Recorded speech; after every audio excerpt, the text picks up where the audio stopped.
Here we go.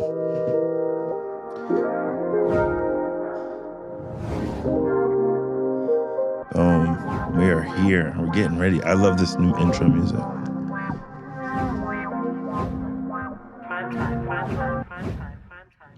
Boom. We are here. We are here. The new intro music goes hard. It's a vibe, man. Yeah, it's a vibe. Jesse didn't like it. Jesse was like, what happened? Copyright claims, motherfucker. People wanted money. We'll start doing the housekeeping now, so we can just jump right in. A little housekeeping. If you're listening, rate the podcast. If you are just listening, watch the podcast and share it on YouTube at Big Mood TV. We drop all the video from every podcast, goes on there. Go to my website, bigmoodcoach.com. We're updating it. Got some new shit on there. What else? We have 6-week series coming out. We have all kinds of new shit coming out all the time. So subscribe, share. We want to connect with you.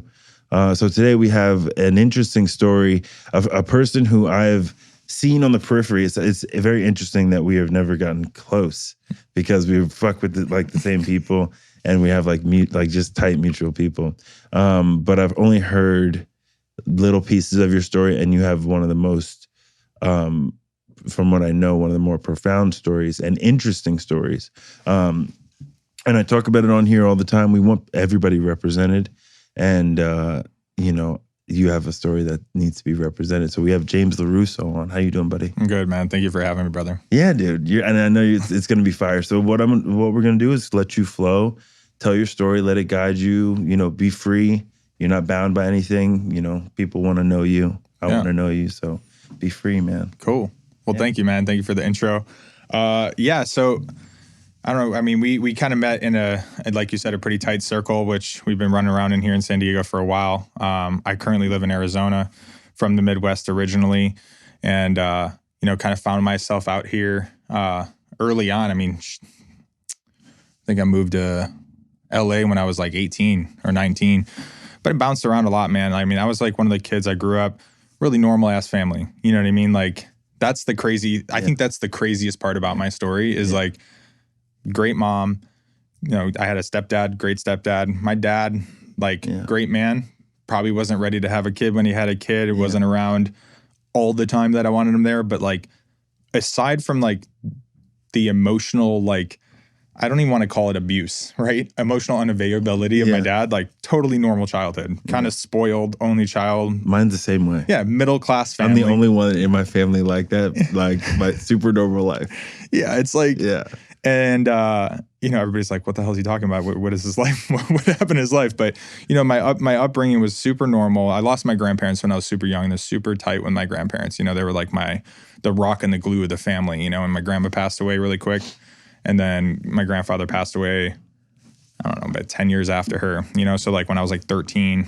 And that's kind of when, I was on this, I always tell everybody, so for those out there, I'm recovered from alcohol and drug addiction and I've been sober for about 5 years.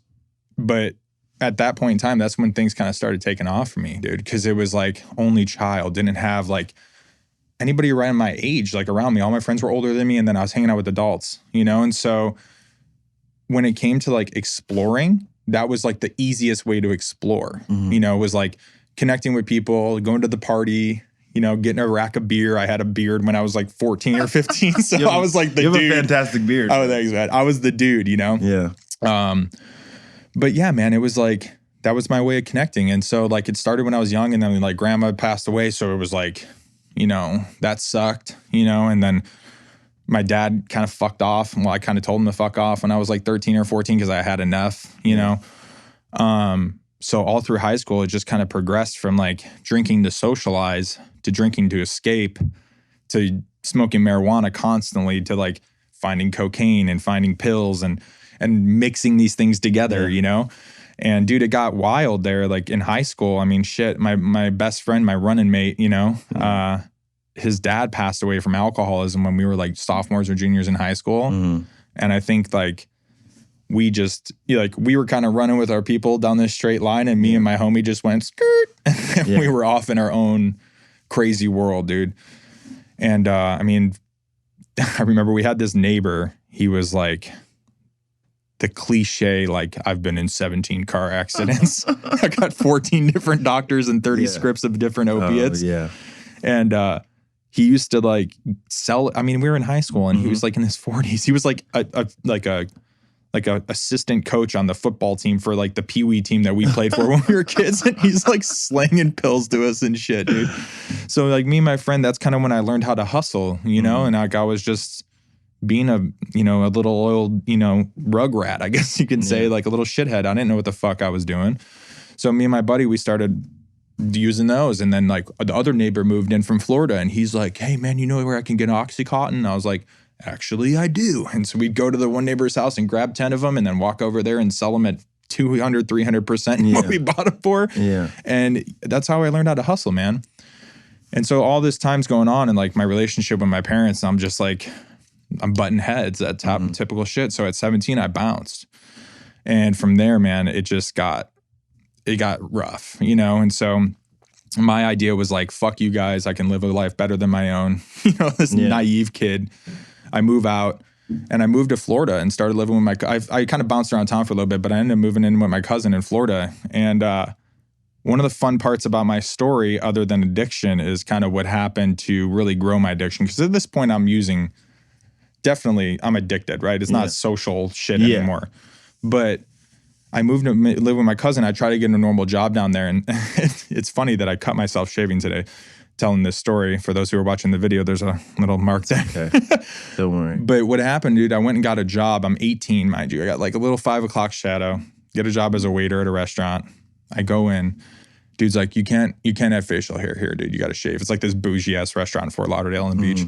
And I was like, what do you mean? Like, I'm 18. Like, it probably seemed like a lot of facial hair for me at the time, but I'm like, this isn't. He's like, you need to go to the bathroom and shave. He gives me like a Bic razor and then like hand soap. Yeah. I come back out looking like Freddy Krueger got a hold of me. You know what I mean? Sliced her face. Oh man, dude, I look so bad. So he's like, well, you can't serve tables looking like that, And I'm like, man, fuck this, dude. Yeah. So I bounced. I just quit the first day, and I went back to my cousin's house. And long story short, I ended up putting a Craigslist ad up because I knew a dude in Chicago that was a male entertainer, and he was a dancer. He'd like dance at like bachelorette parties and shit. And I was like, I could fucking do that. You know what I mean? Like, no sexual trauma? No.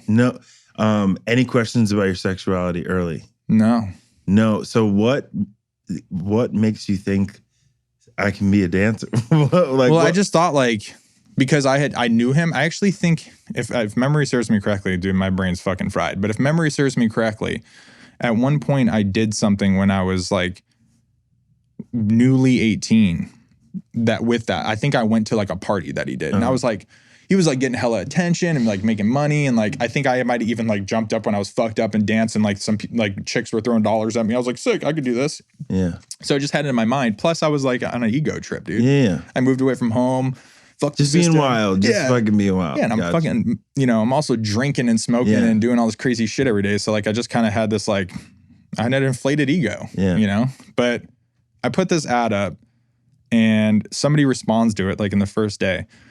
And long story short, the guy's like, have you ever considered doing like adult film? Or I forgot how he worded it, but I know he called it all male porn. And I was like, or all male adult work or some shit like that. And I was like, the fuck is that? You know what I mean? And so I replied to him just out of curiosity and we started talking about it. Long story short, I was essentially getting like enrolled into the gay porn industry, not knowing it, you know what I mean? And I lived with my cousin who was gay at the time. So talking to him, he's psyched, Yeah, he's like, fuck it. Yeah, he's like my second cousin and he's adopted. So it's not like it's like my fucking aunt's he's like your friend. Kid, you know what I mean? Close friend. Yeah. And so I'm like chopping it up with him about it. And he's like, dude, he's like, yeah, go check it out. Like whatever. Like he's 7, 8 years older than me. He's like probably like living a little vicariously through me naturally. So I was like, fuck it, I'll go check it out. So I went, I sent some pictures and these dudes, they called me and I go meet them. And like all these straight dudes are there. Yeah. And I was like, they brought me to like a set, Yeah. And like all these straight dudes are there. So I'm like chopping it up with these guys and like they made it look totally normal, right? Yeah.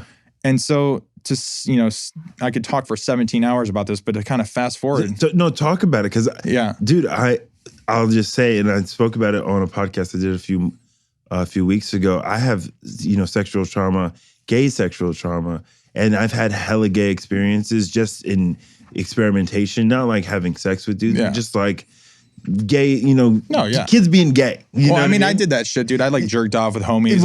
I might have like maybe sucked a dick like once and been like, this is kind of fucking weird. Now you're wrapping it together. Yeah, but I wasn't like, I wasn't doing this because I wanted to explore my sexuality. But yeah. So that answers the original question. Yeah. Was there any exploration into homosexuality? And there was in your teen years. And I think it was because you don't just say, I don't think the average person just says like the average straight guy just says, I'm down to do gay porn. There had to be some foot in the door, at least experience. Yeah. And I think, I had quite a few gay family members. Yeah. My cousin who I was living with, and then somebody who lived with us was like a friend of my family is actually transgendered. Okay. I didn't understand that at that point in time. I thought that he was just a gay, like butch lesbian because I was naive. But and he's very into the kink industry and all that stuff, the kink lifestyle, all that shit.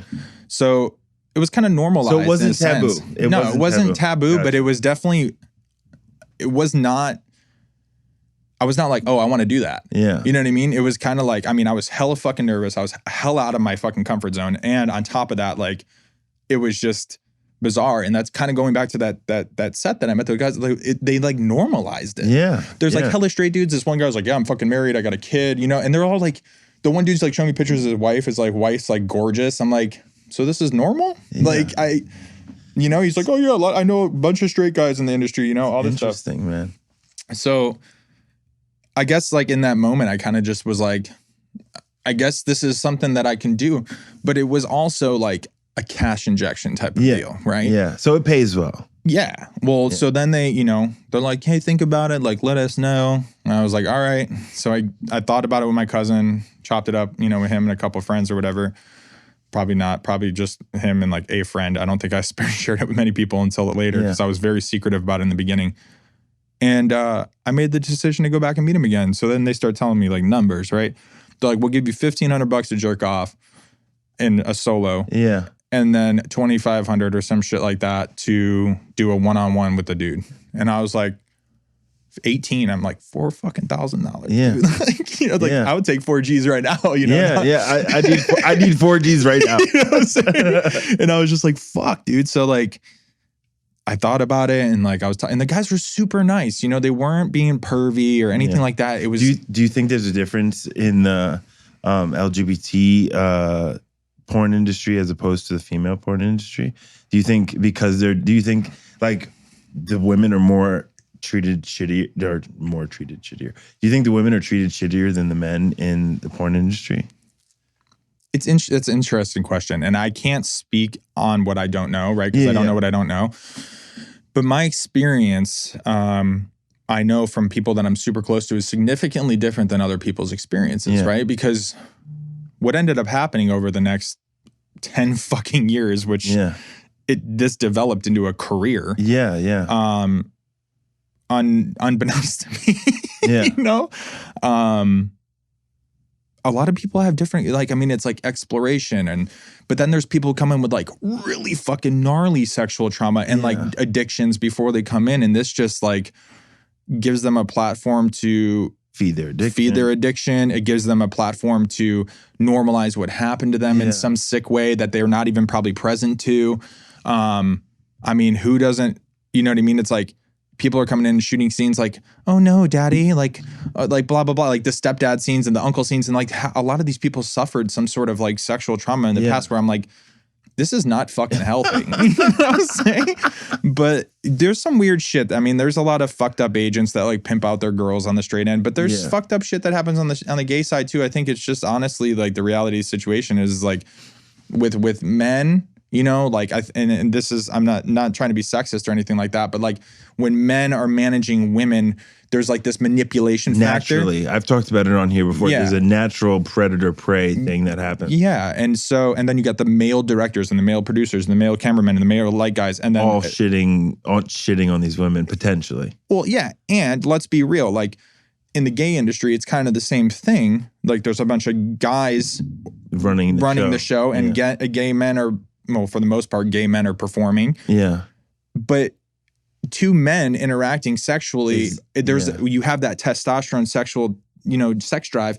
And so I think the relationship is a lot different there. You know what I mean? To where with women, it's more like, some of them I'm sure are just like, fuck it, whatever. They're like buck wild, crazy. But like, I'm sure a lot of them would appreciate a higher level of respect from a man, as to where men are kind of just piggish. You know what I mean? Like, and in the gay industry, like a lot of these guys are super sex positive. You know what I mean? So they're just like, whatever. They don't fucking care. You know what I mean? And like, a cameraman reaching around and like fucking with you while you're shooting is like almost kind of acceptable, even though it's not really, but it's like, it's this normalized thing in the industry. It's fucking weird, dude. And like the more I go back and talk about all this stuff, it's I want you to explore it, because for me, like part of what makes this podcast exceptional is that we go deeper than the surface story thing. Yeah, because the story is we can glance over it. Yeah, but the pathology, that's the interesting part, because there's nuances and subconscious playing a role in all of this. Yeah.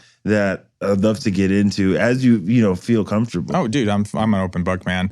I mean, to dive into the first thing, like I said, the normalization, when I went and met those guys, and then I came back and did that scene, it was like I just went right into doing something I had no fucking experience. I never had I never like bent over and fucking took a, sexy photo looking back at the camera before. Yeah. But then two, like next day, never had sex with a man before. Yeah. They don't fucking teach you how to do that shit. Yeah. They're just like, here's a condom and lube. What was the first time? First of all, so here's what's it. So I'm on the queer spectrum in just throughout my experience. I would consider myself, just being honest with myself. Yeah. But I still can't like be aroused by a man. Yeah. That is not my jam. I'm the same way. My wife calls me hetero flexible. Yeah, I think I'm hetero flexible in a sense, and I never talked about it on the podcast. Yeah. Just for like I've talked about it a little bit, but a dude does not do it for me. And you seem like I'm the same fucking way, dude. So how do you wrap your head around? How do you make a dude work for you? Just like, is it Viagra? That's like Viagra for sure. Straight like porn. Yeah. Yeah. I mean, I did the shot a few times. It makes life a lot easier, but it's kind of dangerous. Yeah. But yeah, dude. I mean, you have to remember, bro. Like every time I shot a scene, I would Viagra, porn, 3-4 minute takes, if that, 2-3 minute takes. Yeah. Take the condom off, go fucking get worked back up, go back at it for a couple minutes, go soft, go back. It was like, it takes fucking forever. So that's one piece of it. But then the other piece is like, I'm shooting the scene. They're handing me a $2,500 check. I'm going and cashing that bitch. And I'm fucking taking $500. That keep your dick hard. Buying an 8 buying an 8-ball, going to the fucking bar, getting fucking smashed. And like fucking as many women as I can to justify mentally this thing that I'm doing with my day. So that's interesting. I had a similar, like part of my sex addiction is because of my sexual trauma and because I was accused of being gay my entire life. I fucked so many people. Almost, do you feel like you fucking so many people was to prove to yourself that you weren't gay? Do you think? I think I was trying to like identify.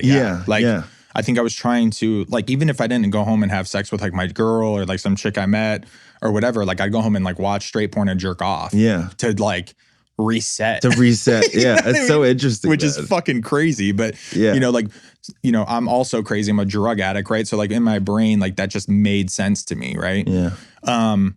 But what ends up going on with that type of industry, dude, is I come in as like, quote, gay for pay porn stars, what they call you. You get put in a box, you get labeled, you get, like everything else in the fucking world, right? And then you start to question who the fuck you are. Because now I'm going by this stage name alias, and I could, you just kind of sum the whole industry thing up. I went from like me being, I want to make $4,000 to shooting multiple scenes and making a bunch of money in like that first month or two, to getting introduced to an agent, to becoming a contract star for the next like 9 or 10 years. So like So you were successful. Oh, dude, I was like, I mean, not to like boast or brag, but like internationally known type of shit, like traveling to different countries to do events, traveling to different countries to, I got into escorting not too long after I started doing gay porn, because that was where I could really make some money, dude. And you were naturally marketing yourself. You don't even have to advertise. You put an ad up, but it's like, but people are like, yeah, I want to fuck this guy. I've been jerking off to him for I put it on Twitter. Hey, I'm in New York City. My fucking phone's blowing up. Wow. You know what I mean? So that's just kind of the reality of it. Talk closer to the mic. I'm drinking a sparkling dude, I've made that mistake so many times, like of a sparkling drink, and it's just like, okay, I'm gonna burp right in the mic. Yeah, sorry, man. It's all good. I do it all the time. But yeah, dude. So like, it's, what ended up happening was things got weirder and weirder, right? Yeah. And as things got weirder, as I had sex with more men on camera, in front of lights, in front of people, take by take. And my addiction grew, things got just more complicated. Then the media, essentially, like the gay porn blogs and the fucking Twitter account and the Instagram account, everybody's like, oh, he's definitely not gay for pay. He's definitely, he's gay. He just hasn't came to terms with it yet. Fuck with you? Fuck yeah, dude. Because part of me is like, fuck you, no, I'm not. When you're not gay, and people, like, because someone asked me that I'm pretty flamboyant. Yeah. But someone asked me that like 2 weeks ago, and it still hurt. And you're like, fuck you, I got style, bitch. I just dress nice, and I'm fluid in the way that I'm comfortable in femininity. Yeah.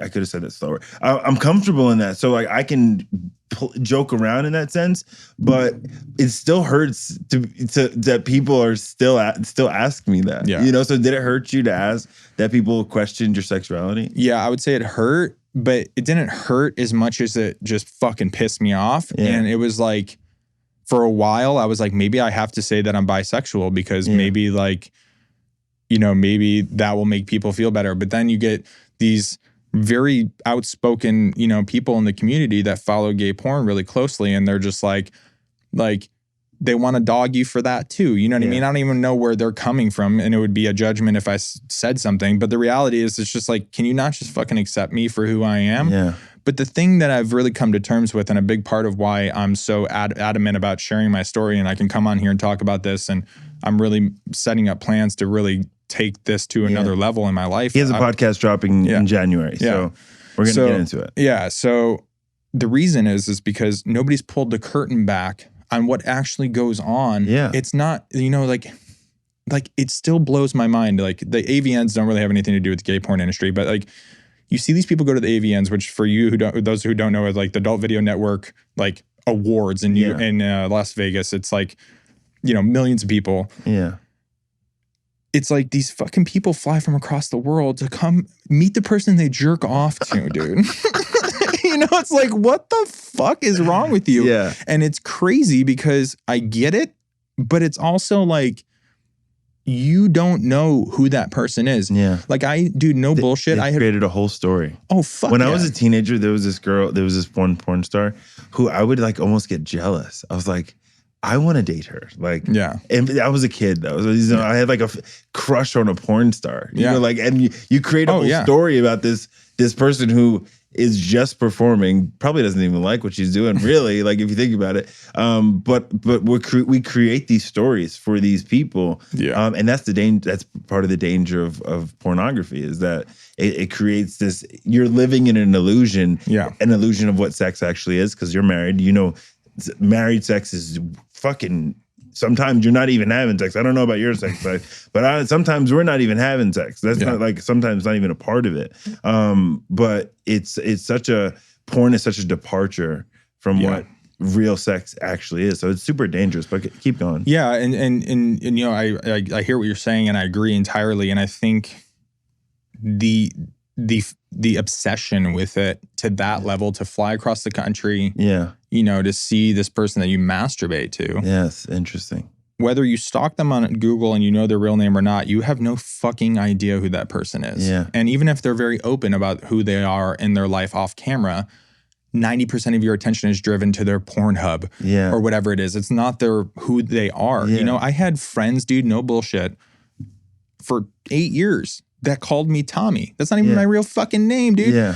Like when I first met my wife, when I was dating her, she had me saved in her phone as my porn alias, dude. Wow. Because I met her at an event, and that was kind of. Can we say that your wife was important as well? Yeah, that's fine. Yeah. I mean, sorry. We don't have to out her. Sorry, babe. We don't have to out her. No, it's cool. I'm just kidding. Yeah. She's very open, not as open as I am in this moment. Yeah. Because she also has her own things going on, but Yeah. she's shared, and she's actually co-producing my podcast and So stuff with me. So she'll be involved. So yeah, she's open about that. And like, it's interesting, dude, talking to her, when that whole process developed, I went from, like I said, cash injection to what the fuck am I actually doing to holy shit, I'm actually a big deal. And then it cruised for a minute there, dude. Mm-hmm. I mean, I went to rehab when I was 18 for crystal meth addiction. Yeah. Which was a few months after I started. Yeah. I used meth for the I got sober in the gay community in Palm Springs. And it's the meth and any gay activity it's so closely linked. I've been to so many CMA meetings, and it makes people especially people in the LGBT community, so difficult to stop because it becomes correlated. Oh, it's so ingrained in the sex life. So ingrained in the sex life, just like the orgies and the inhibitions are gone, and the hypersexuality. So that makes sense that meth was and jam. I was lucky to stay clean from crystal meth at least for 5 years, but I was under the impression, because it took me to my knees in like 3 months, man.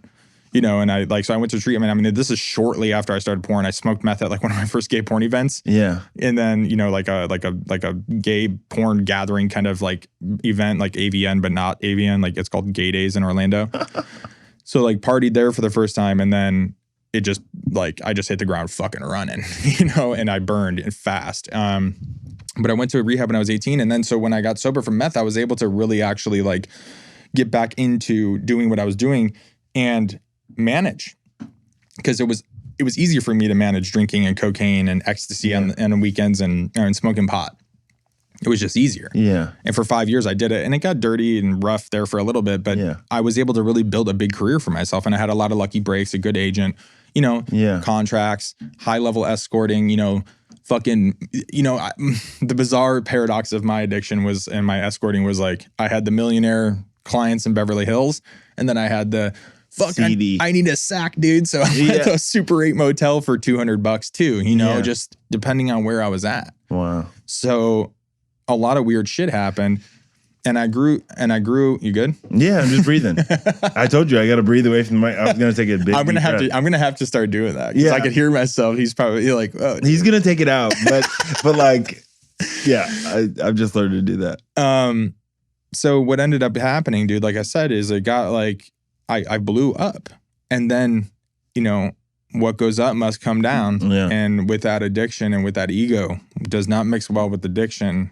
It just, dude, it just fucking clashed. Yeah. And so I'd say, 2000, I got sober in 2015. So about 2013, I started to crash, dude. And it was a long burnout for me, dude.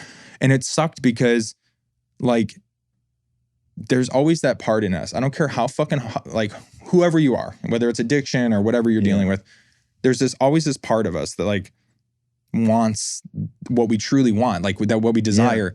And mine was just so fucking buried. Yeah. And I would get these brief moments with like real people in the industry, which are really hard to find when you're like living in LA in the porn industry. Like I would find real people and I would connect with them. I remember my old roommate, her name's Jessica, super cool chick. I still chat with her every now and then, but she was like one of those people.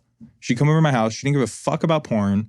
She didn't give a fuck about that, it was gay porn. She didn't care about my escorting. She just wanted to come smoke some weed and like watch movies and shit. Yeah. And like we would connect on such real shit. And I was like almost like one point I was like, are you my person? Yeah. Because she was like the only real person in my life. Like everybody else I was hanging out with was either like an alcoholic, a drug addict, wanted to fuck me, or was somehow involved in the sex industry and just wanted to be in the presence of me because I was quote unquote popular or influential or whatever, Yeah. And so like my whole fucking life was like a lie, dude. And like my big vision for the world and for myself and what I want to create is turn pain into purpose and create truth and identity. Yeah. Because I lost it. Yeah. I mean, I remember I used to call my mom all the time, dude.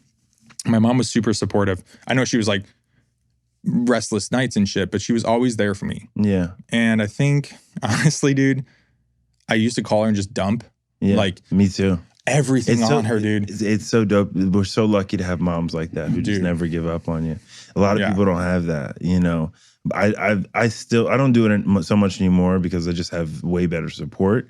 But still, just getting grounded with your mom. If you have a mom who can do that and just like tell you never give up and love on you no matter what. Dude, bless her heart. I probably took a few years off her fucking life. Mine too. my mom still wakes up like gasping because of the stress I was putting through. And I was like 2,000 miles away when I was doing all my shit. So, you know, kind of going back to my point there was like, I would do that and just to like, because there was nobody for me to do that with that actually listened. Because anybody who was listening was because they wanted something from me. Yeah. You know what I'm saying? And I think that was that little glimmer of that thing that I was talking about, like in my heart, my soul, that just wanted normalcy in my life. But I had no fucking idea what normalcy looked like. I had been using drugs and alcohol addictively at this point for, let's just call it 10 years. Yeah. You know, and no friends from my childhood. Yeah. Washed everybody out of my life. I mean, dude, when my high school found out that I did porn, holy fuck, dude. Chaos. Like the year before me, the seniors that were juniors when I was a senior kind of deal.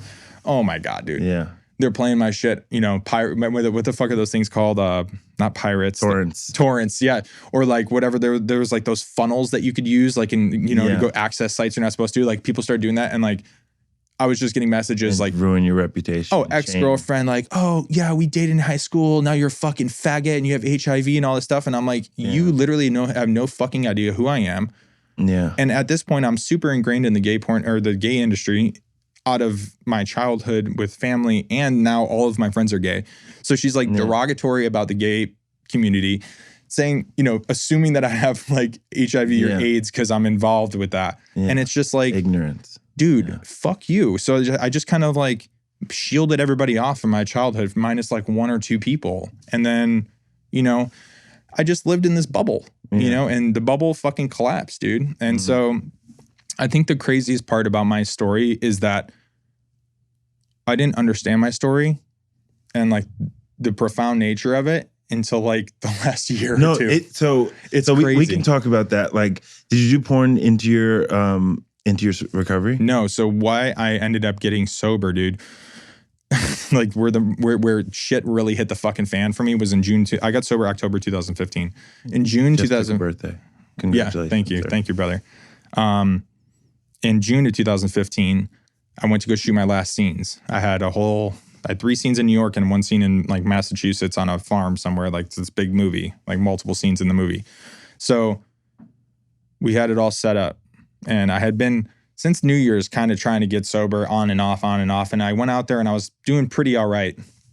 But the thought, you know, like, what the fuck am I going to do? Yeah. You know, I have no education.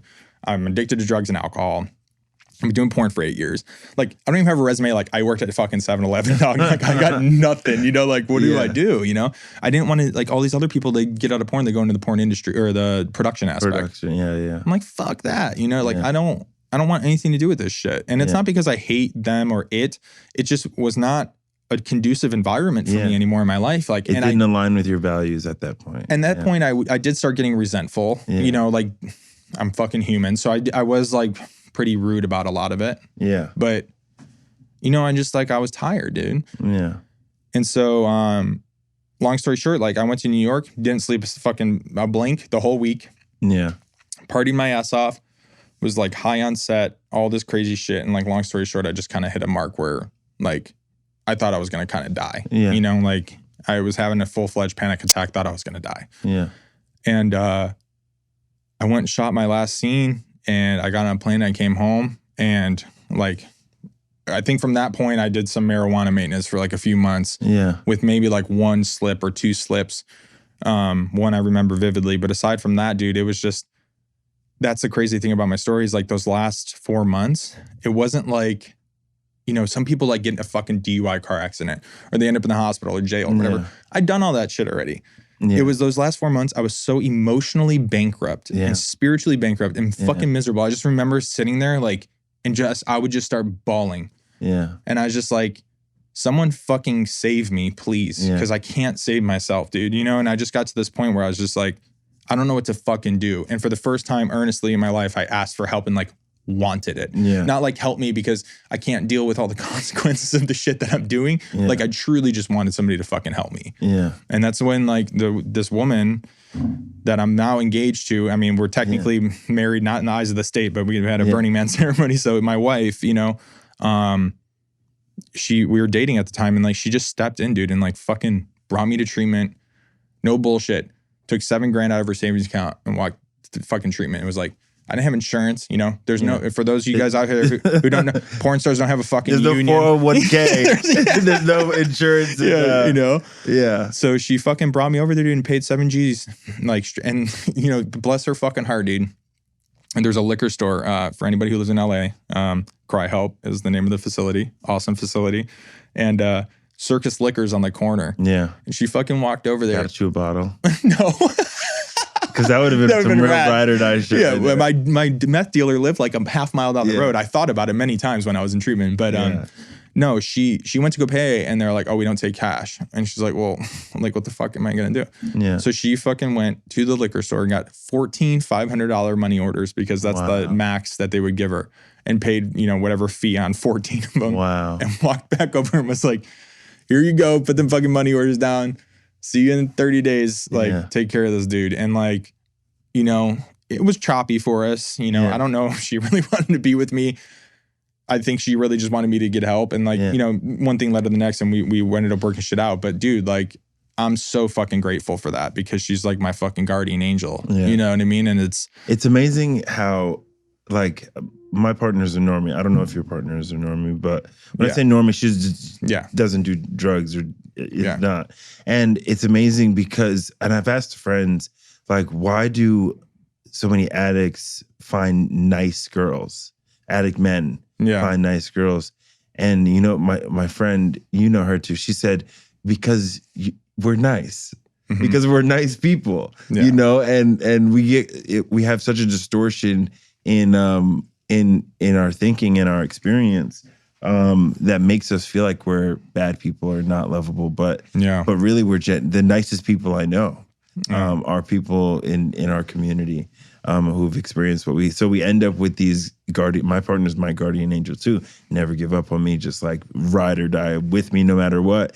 And she reminds me that I'm a decent person. Yeah. I can attract a decent person. Someone loves me for who you are. And it sounds like you found that with someone who just loves you for who you are. 100%, dude. And being one, there's that part of it. And then being 100% transparent. And like, I hope this helps somebody. I fucking resent her for that shit. Yeah. You know what I mean? There's been times in our relationship where I'm like, break that down. Yeah. Like in parts of our relationship, I'm like, why the fuck? You know what I mean? So it's like, I'll push her away. Like, why the fuck would you stay with me? Like, why would you want to be with me after all this shit? But then the other part of me like longs for her. Yeah. So I'm in this like pushing her away and then wanting to wrap my arms around her and pull her back in. And it's been super difficult for me. And I'm sure extremely difficult for her. And, you know, it's like, I subconsciously sometimes will push her away from me. Yeah. Because I don't feel like worthy of having somebody like that in my life. Definitely. Like somebody like me, you know? I speak about it all the time. I had this person who is the mother of my children, and she actually pulled me out of a car because I struggled well into my sobriety. I was so young. I tried to commit suicide in 2015. She pulled me out of the car with the hoses hooked up to it. And essentially I was about to go out, and she pulled me out of the car and saved my life. And then I proceeded to cheat on this woman for 2 years. And just because I just didn't feel worthy, I resented. I was like, why? First of all, why are you such a better person than I am? Like, why are you just naturally such a better human than I am? But I just didn't feel like like you said, I resented her for loving me. And it takes a long time.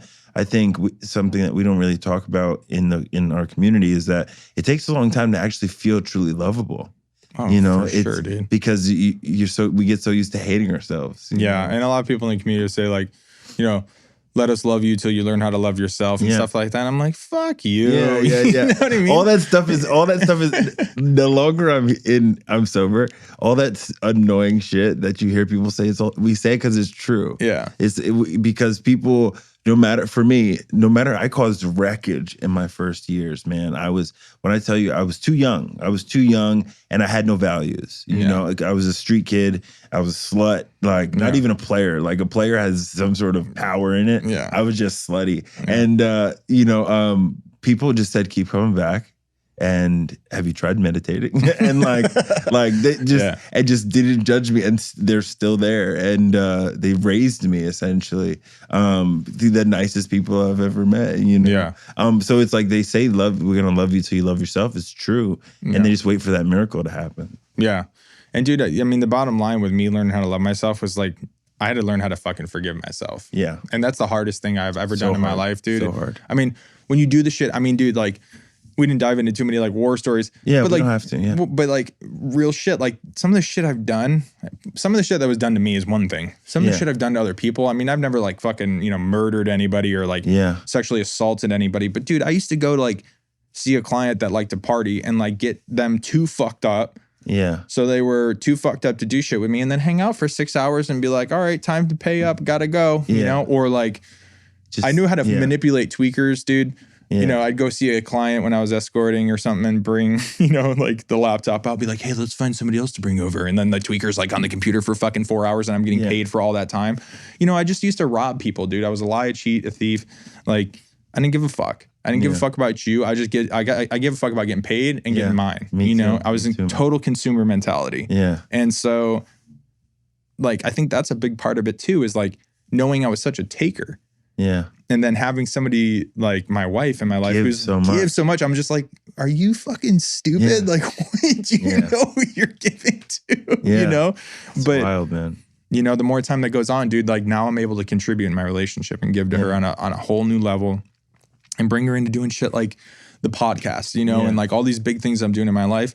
That like at one point in her life, she wanted to do similar things. Like she had this like pornstarlifecoach.com kind of thing that she wanted to do. And like all these different things. And I robbed her of it because when I wanted to get out of the industry, you had to get out of the industry. Yeah. You couldn't have anything to do with those people. This is like moving around like a chess piece. Dude, and I was so fucking manipulative, and there was a lot of that. Yeah. And so for her to be humble to the point that she is, it's hard for me to even express an adequate amount of gratitude for her being that humble, like my ego doesn't want to let me.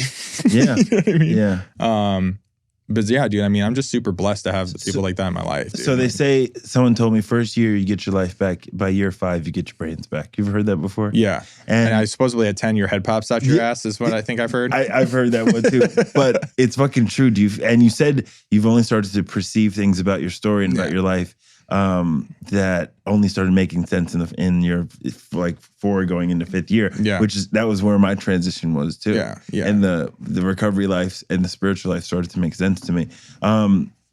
So what do you, besides that like cliche version, what were the steps? Like what were the transitional profound moments and realizations that you had in that made it so you can talk about this on the microphone and freely and, I would say honestly, dude, I mean, I've done a shit ton of personal development work in the last couple of years. That had a lot. You're a giant. You're someone who I look up to in that regard. Thank you, brother. Yeah.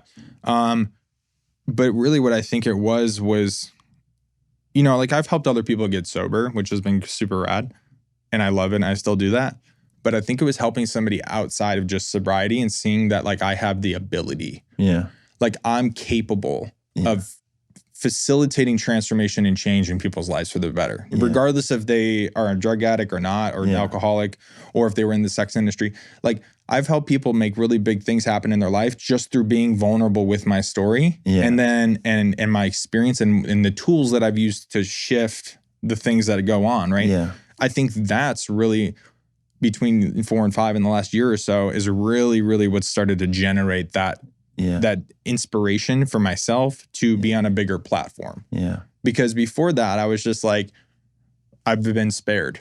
Yeah. You know what I mean? Like I've been spared. Just getting lucky. Yeah. Like, like thank God for, the people that I've met along the way, and thank God for the tools that have been laid at my feet that I can pick up and utilize to stay sober every day. Yeah. Like let me move on with my life and help a few people in the sobriety community that I can. And that's it. But then I started seeing like, no, dude, it's much bigger than that. And then I've had some people that interrupt that conversation too, which has been really, like the guy that's helping me put all the, the whole story together and all the stuff that I'm creating here. Like, I thought that just helping people get sober was the answer. Yeah. But dude, something bigger. So much bigger. And, so much bigger. And, I tell people all the time, like the identity, the truth and identity vision that I have, it goes for everybody, dude. I mean, I happen to lose my identity to like this other alias of like Tommy, the porn star, blah, blah, blah. But like people lose their identity being a ma. Yeah. People lose their identity to their job. People lose their identity to everything. That's what we do here. That's what I do here as well. And that's why I want the stories represented. And that's why we're in the hope business, and you're in the hope business too. And by sharing your experience, whether it's a divorce, whether it's a job you hate, whether it's addiction, whatever, it's the sex industry, whether it's strippers or anything in the sex industry that makes you feel bankrupt, you can change it. And it's just that it's the basic idea of any motivator, that if I can do it, you can do it. Yeah. But you have a very unique story, and then you're so powerful as a human. That's how I reached out to Jesse. I was like, I don't know why I haven't collaborated with James, that he's fucking giant. Maybe I was honestly not intimidated. I think we're both alpha in a passive way. Yeah. I think we're both, and I was like a little intimidated, not jealous, but intimidated, like, damn, this is a powerful ass motherfucker, dude. Like, dude, I think I told you this before, but just so the listeners can hear it. It's funny because like I'm the same fucking way about you. Yeah. And I think the weird thing is like, dude, like, I mean, I'm the same way as you. Like you were kind of saying earlier, you have that like masculine, feminine energy balance. Like I'm kind of the same way. And I think a big part of that for me is like, I'm a fucking giant, but I don't see that I'm a giant. Yeah. And then every now and then I'll catch my shadow and I'll be like, oh shit. And then I'll be like, let me jump into this. And so like, I look at other people like they're so much bigger than me. Like you're creating such amazing things. And then people talk to me and they're just like naturally inspired. And I'm like, you're fucking crazy. You know what I mean? So I think it takes a while to walk in that. I think you have to be in relationship with how powerful you are as a human being. Because for the longest time I was told that like, when I first got sober, like I had this idea in my mind that I was like, everything around me had crumbled on my own doing by my choices. Yeah. So I thought I had no power anywhere in my life. Like I thought I was like powerless over everything. Yeah. And I didn't realize that like my creator, I'm super into like my God in the universe. We just did a whole podcast on conception of God. Yeah. So like, my conception of my higher power, like I am in full belief that like my higher power lives inside of me. Yeah. And that it has given me the power of self-will for a reason. Yeah. And I need to use that and align that self-will with my divine my divine purpose. Yeah.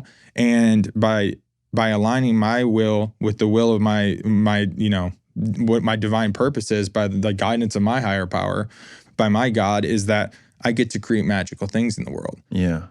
And no wonder I wasn't doing that for the last 15 years, because I was like, I was the furthest thing from what my divine purpose was. But I had to live through all that shit to get, I had to go through that dark forest to get back to the path to realize like, wow, I can use all of that to help people. You know what I mean? And I think it's a blessing, and that's why my big thing is like paying into purpose, dude, because without that, I wouldn't have the power that I have today.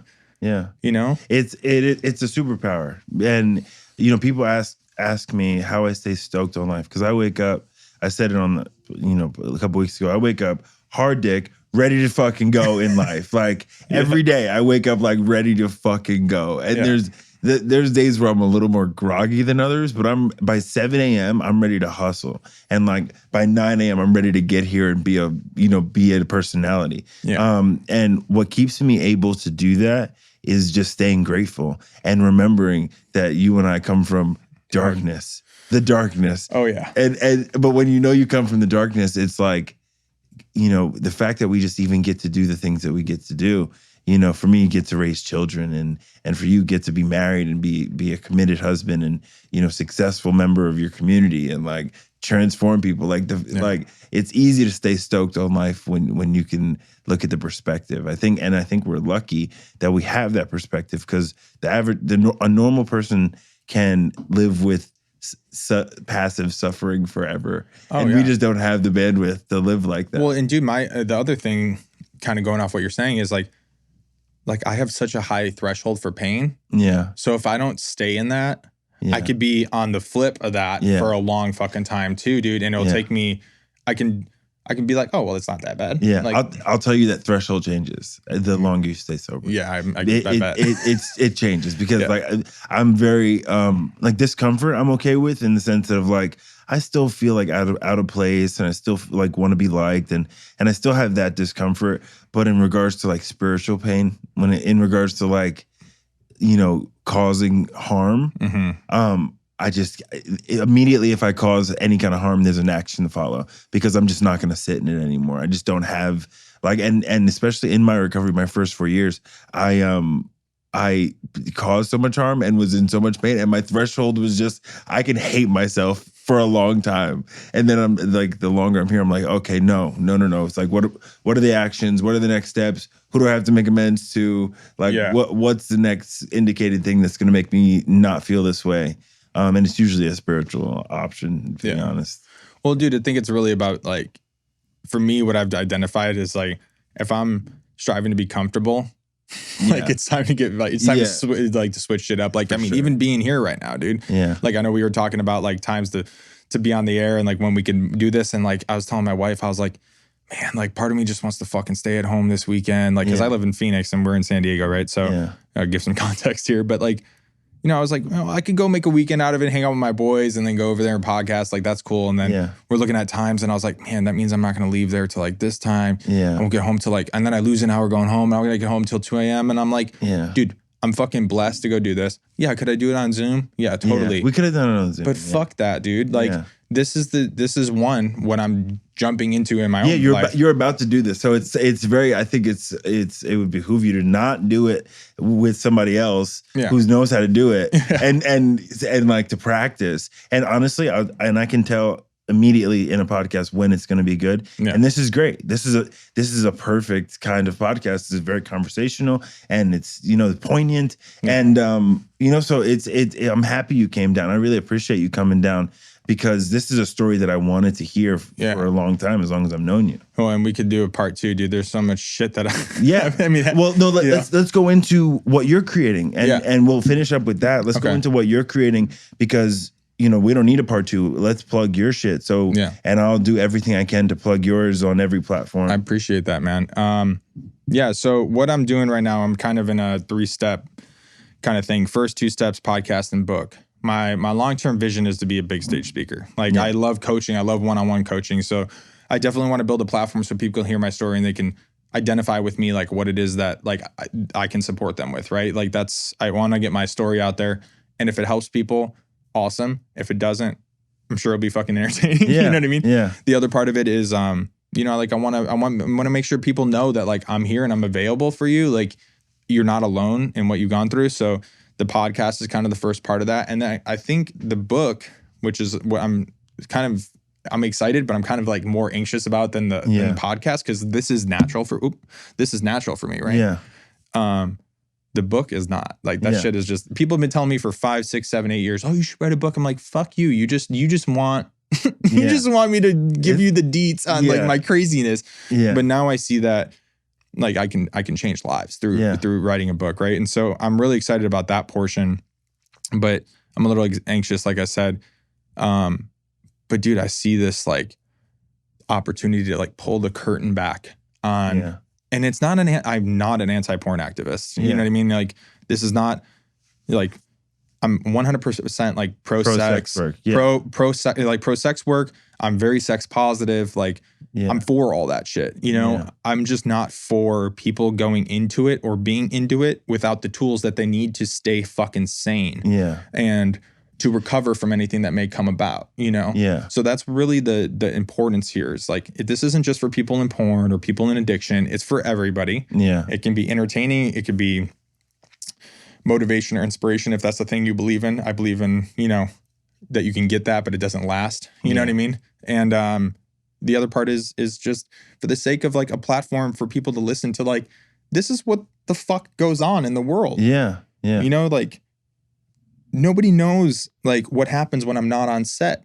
Yeah. When I go home and I just fucked a dude and I'm not gay, and everybody I'm getting notifications on my phone about like all this shit and like the psychology behind it and like what it did to me emotionally and like the measures that I took to quote cure myself, or not like cure, but like medicate myself to like deal with what I was doing so I could go do it the next day. Yeah. So that's a big part of what I want to talk about. And then, like I said, third step is I would love to do like a documentary or a Netflix kind of thing, because for me, that's how I absorb information. Yeah. I should read way more than I do, but like I love podcasts. Yeah, that's how I absorb. I listen. Yeah. Yeah. And so I would love to do that, because I think through all of this, not only am I going to grow as a leader, grow as a recovered drug addict and alcoholic, but also grow as a human being in the context of like,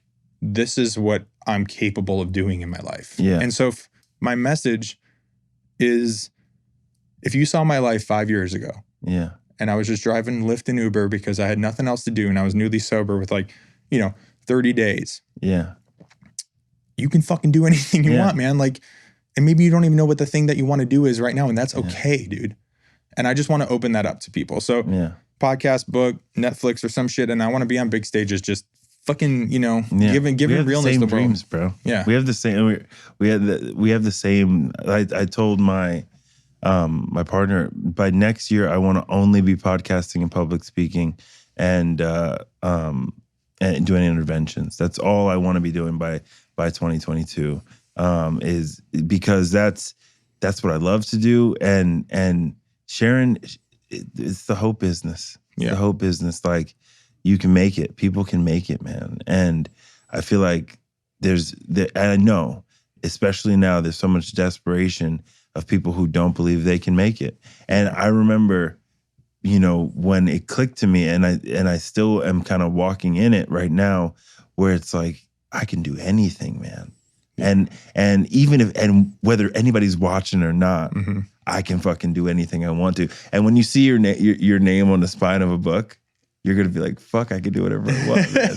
Like when I put, even though my book is very modest, just to say that I did it, and to know that I'm gonna do it. My brother put, talking about me, he's like, my brother put out his first book. He knows there's gonna be more, and like the idea that I did it once, I know I could do it again. Yeah, and so I'm excited for you. Thanks, man. Because you're about to be rocketed into another dimension, and then when you start doing it, you're like, I can fucking do it, and like it's tight, dude. Well, it's exciting. And I think the most important thing for myself and anybody out there who's doing something, like, really identify like how you feel when you're doing it, like what you're speaking into, man. Because like I got on like my first, like, we've had some lead-in calls, like me and this just gentleman Patrick that's supporting me with putting all this shit together. Like, he's really spearheading this. He's fucking awesome. I love him to death. So shout out to Patrick when you listen to this, dude. Thank you.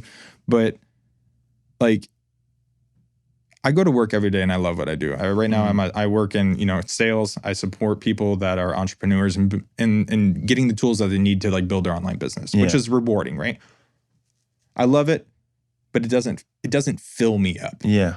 I spent 2.5 hours on a Zoom call with Patrick, mapping out the whole first season of my episode, or whole first season of my podcast. Yeah. And I got off that call, and I just felt like lightning had hit my dick. Yeah. Which the only time I ever felt like lightning hit my dick was like when I snorted a hot rail back in the day. Or when lightning actually hit your dick. Yeah, you know what I mean? But I was just like, dude, like, this is what I was fucking born to do, man. Like, and it was the first time I was like I was fucking excited about creating something, dude. And I was like collaborating with somebody. I was like, fucking, this is so rad, dude. And like, if you told me that I was going to do this 5 years ago, I would have been like, fuck off, you're crazy, But this is so, dude. So like, if there's something out there, like if you play music and you fucking love it, fucking do it. Even if it's not for a career, like invest time and love and energy into that.